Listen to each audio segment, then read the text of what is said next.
ছয়, সাত। এবং আমার না একটা পার্সেল এসেছে, তোর কাছে পিসির যে 100 টাকাটা আছে না, ওটা দে, আমি তোকে পরে দিয়ে দেবো।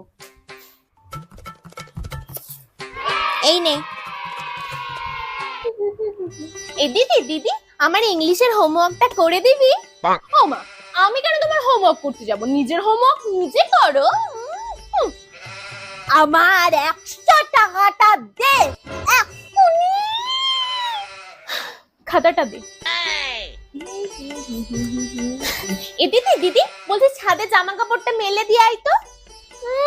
মা তো তোকে বললো, তুই জানা, আমি কেন যাব? আমার 100 টাকাটা দে এক্ষুনি। দিদি কিছু একটা খাবার বানানো, আমার খুব খিদে পেয়েছে। আমারও তো সময় নেই। ওকে, আমার